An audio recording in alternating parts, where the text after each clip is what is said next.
Kamusta sa lahat? Bumalik muli sa mga recaps ng pelikula. Sa video na ito, babalik ako sa isang drama, ang mga pelikulang thriller mula sa 2015 na may pamagat na intruders. Bago tayo makarating sa storyline, gusto ko, nais sa lahat ng isang masaya at magandang araw. Nang walang karagdagang ado, dumiretso tayo sa storyline. Ang pelikula ay bubukas kasama ang aming kalaban, si Anna, na siyang nag-isang tagapag-alaga ng kanyang kapatid, si Conrad, na namamatay mula sa cancer sa pancreatic.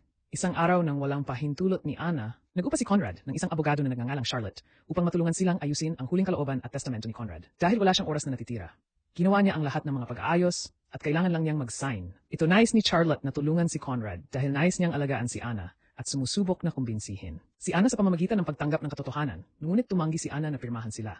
Matapos umalis ang abogado, nakikita natin si Anna at niyakap ni Conrad ang bawat isa at bilang bahagi ng kanyang mga huling salita, sinabi niya sa kanya na siya ay malakas. Ngayon at hindi siya maaring manatiling nakalock magpakailanman. Sinabi rin niya kay Anna na kailangan niyang lumabas at maging ang bahagi ng mundo at dapat niyang patawarin ang kanilang ama sa kung ano ang nagawa niya noong nakaraan. Gayunpaman, ang matigas ang ulo na si Anna ay tumanggi kahit na isaalang alang ang pagpapatawad sa kanyang ama, kaya't siya ay bumagsak sa labas ng silid. Kalaunan ng gabing iyon, si Conrad pumasa sa kanyang pagtulog na iniwan si Anna na nag-iisa sa bahay, sinusubukang makayanan ang kanyang kalungkutan.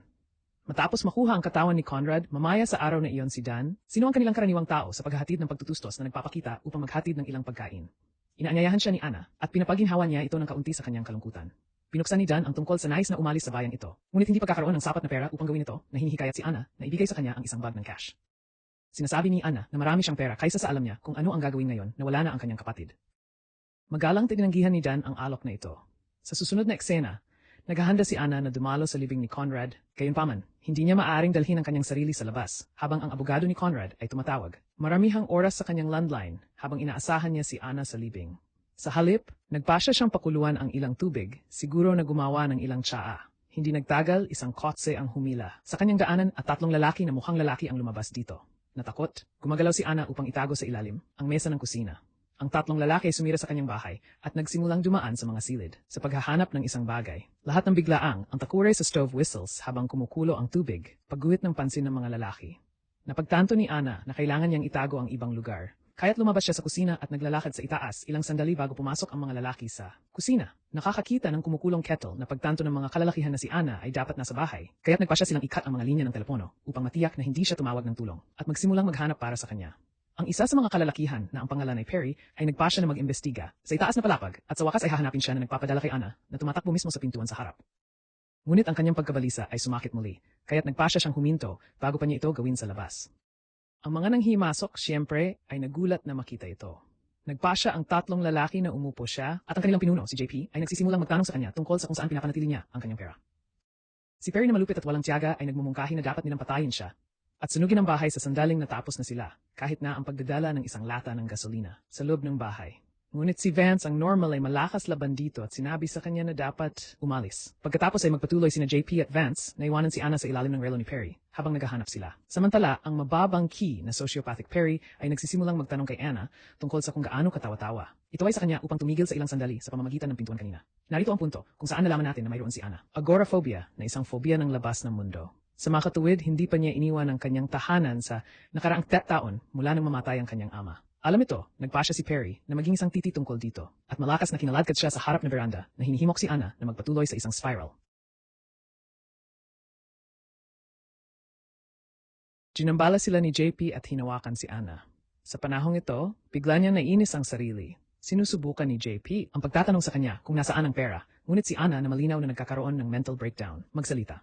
Ibinalik nila siya sa loob at sa oras na ito, hiniling ni JP sa kanyang kapatid na si Vance na panoorin si Anna dahil nang kung magkano ang isang Dick Perry.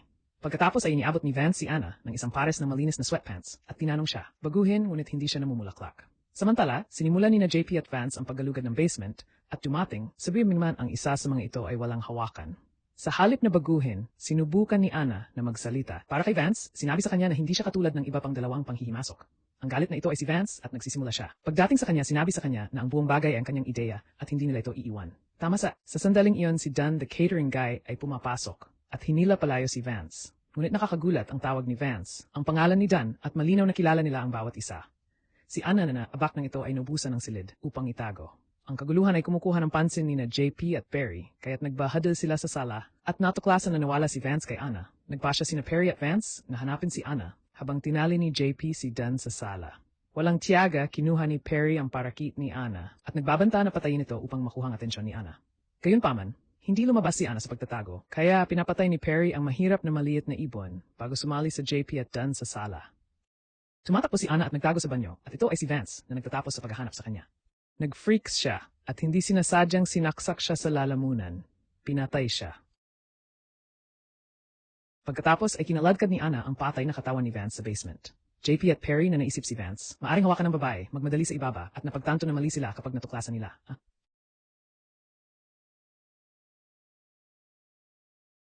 Nawasak sa kanilang paningin. Pagkatapos ay nakita namin na matagumpay na bumalik si Ana sa itaas na palapag.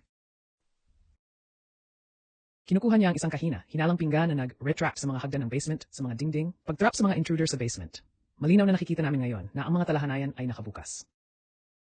Pagkatapos ay naglalakad si Ana hanggang sa nakatali na si Dan at umupo sa kanya. Nagagalit siya na sinubukan nila upang magnanakaw siya sa panahon ng leaving ni Conrad at hiniling sa kanya na ipaliwanag ang kanyang sarili. Inihayag ni Dan na magkaibigan siya, kasama si Vance ngunit hindi ang iba pang mga lalaki. Tila sinabi niya kay Vance tungkol sa kung paano nag-iisa si Ana at nainalok niya sa kanya ng maraming pera ngunit hindi naisip na susubukan ni Vance na magnanakaw si Ana. Naririnig ito, si Ana ay matingkad. Malupit niyang sinirang daliri ni Dan pagkatapos ay kinaladkad siya sa pintuan ng basement. Siya ay nagpatuloy upang sabihin sa kanya na wala sa mga ito ang mangyayari kung kinuha lamang niya ang pera. At ginagawa ito. Pagkatapos, lumipat si Ana sa isang silid kung saan maaari niyang suriin ang basement. At pinapanood si Dan at ang mga nanghihimasok. Sa basement, nalaman natin na ang kneecap ni Dan ay inihiwalay, kaya ang isa sa mga lalaki ay tumutulong upang may realign ito. Pagkaraan nito, binuksan ni Ana ang pintuan ng basement at sinasabi sa kanila na mayroong isang first aid kit sa kabilang silid. Si Perry na nabigo ay sumabog kay Dan, binti. Gayunman, sinusubukan ni JP na maging diplomatikong, kaya pinapasok niya kung ano ang hitsura ng isang malinis na silid ng bata, ngunit pagkatapos ay ang pinto ay tumahimik sa likuran niya. Ito ay dahil si Ana ay may isang espesyal na magsusupil na kinokontrol ang lahat sa basement. Si Perry na tumangging mas stuck dito ay nagsisimula na bumagsak sa sarili, laban sa isang pintuan at namamahala upang masira ito. Nakahanap siya ng isang walang laman na pasilyo, kasama ang isang silid, kasama isang noos. Natuklasan din niya na ang silid na ito ay nasa tabi mismo ng silid kung nasaan si JP. Pagkatapos lahat ng bigla, lumabas ang mga ilaw sa pasilyo. Nagtataka, naglalakad pabalik si Perry sa pasilyo. At pagkatapos, ang mga ilaw ay nakabukas muli at nadiskubre niya ang isang butas sa dingding. Tumingin siya sa loob nito at nakahanap ng isang hanay ng mga hagdan na umakyat. Gayunpaman, kapag malapit na siyang alerto si JP tungkol dito, si Ana ay sumisigaw sa likuran niya at tinamaan siya sa ulo gamit ang isang martilyo. Tinatapos nila ang scuffling at pinamamahalaan niyang ipin siya at sinimulan ng choking sa kanya. Ngunit dahil sa kanyang kamakailang sugat sa ulo, ang kanyang mahigpit na pagkakahawak at siya ay nagdugo hanggang kamatayan bago niya papatayin si Ana. Di nagtagal ang abogado ni Conrad na si Charlotte ay pumasok sa bahay upang suriin si Ana. Tinanong niya kung bakit si Dan nasa labas ang kotse. Samantala sa basement, pumunta si Dan upang suriin si Perry ngunit sa halip ay nakakahanap ng isang mas malamig. Sa pagbukas nito, nagulat siya upang makahanap ng isang frozen na patay na katawan. Sa itaas na palapag, pumili ng kutsilyo si Ana. Handa nang hampasin si Charlotte. Habang sa parehong oras, nahanap ni Dan ang butas sa dingding at nagsisimula sa pag-akyat sa hagdan at kumatok sa kisame sa dulo ng hagdanan. Ang mga ingay ng kumatok ay hindi napapansin ni Charlotte, ngunit mabilis na kumbinsihin si Ana. Charlotte na ang ingay ay simpleng nagmumula sa radiator ng bahay. Hindi ito pinag-usapan ni Charlotte at umalis. Sa susunod, nagpasya si Ana na bumaba sa basement.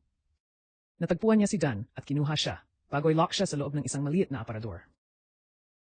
Pumunta siya sa ibang silid, kung saan nalaman natin na mayroong isang one-way na salamin sa likod ng isang pagpipinta. Pinapayagan siyang manood ng JP. Kinuha ni Ana ang kanyang espesyal na magsusupil at bukas ang mga pintuan ng wardrobe. Pagpapadala ng Dan na bumagsak mula rito. JP na ngayon ay kahina, hinala na pinapanood sila ni Ana. Sa pamamagitan ng salamin, sinusubukan ang pagsira sa baso, ngunit pagkatapos ay nagsimulang magsalita si Ana sa pamamagitan ng isang tagapagsalita. Sinasabi na ang baso ay hindi tinatablan ng bullet. Nagpatuloy siya upang sabihin kay JP na ilagay sa isang shirt sa loob, ang drawer. JP begrudgingly inilalagay ito at pagkatapos, dahil wala siyang naiwan na gawin, sumusubok na may mga posibleng teorya kung bakit mayroon siyang mga kakatakot na silid sa loob ng kanyang bahay. At ipinagbabawal na si Conrad, ang kanyang yumaong kapatid, ay isang psycho. Sinabi niya sa kanya na kinurot nila ang mga biktima doon at pinatay sila ni Conrad habang maaari siyang manood at makausap sila.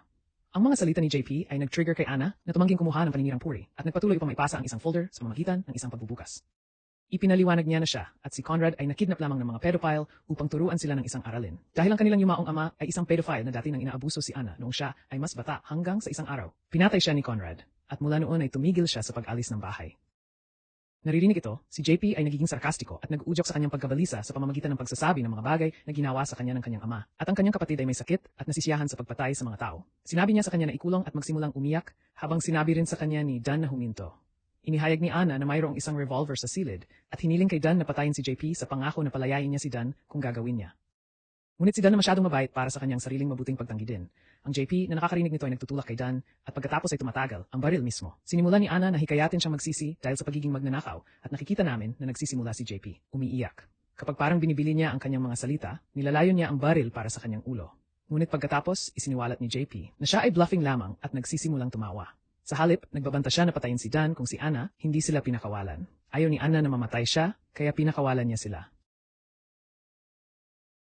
Ginagawa ito ni na JP at Dan sa labas ng bahay na may patay na katawan ni Vance, ngunit naghihiganti ngayon si JP dahil pinatay ni Ana ang kanyang kapatid. Sa halip na tumakbo palayo, nagpasya siyang ibuhos ang lahat ng gasolina. Sa wakas ay iniabot sa kanya ni Ana ang pera upang kumbinsihin siya na huwag sunugin ang bahay. Ngunit wala nang pakialam ang JP sa pera dahil patay na ang kanyang kapatid. Pagkatapos ay nag-scuffle sila bago namamahala si Ana na lumayo at tumatakbo sa itaas. Nabulag ng galit, sinundan siya ni JP at pinatay siya sa kama. Tulad ng isang sakit, ipinahayag niya iyon. Gusto niyang gawin ang mga bagay na tulad ng kanyang ama bago siya patayin. Ngunit sa kabutihang palad, naglalakad si Dan at nagsasabi, siya upang huminto. Sa ginulo ni JP, kinuha na Ana ang pagkataon na maagaw ang revolver na malayo sa JP at pinatay siya. Siya at Dan pagkatapos ay lumakad pabalik sa hagdan sa katahimikan at umupo siya sa isang upuan.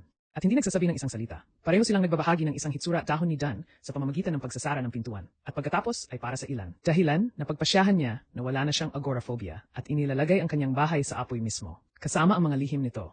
Pagkatapos ay lumayo si Ana mula sa nasusunog na bahay upang mabuhay ang buhay ng kanyang kapatid. Wanted. Dito nagtatapos ang pelikula. Okay guys, yun lang ang recap ng mga Intruders 2015. Salamat sa panonood. Magkita ulit tayo sa susunod na video.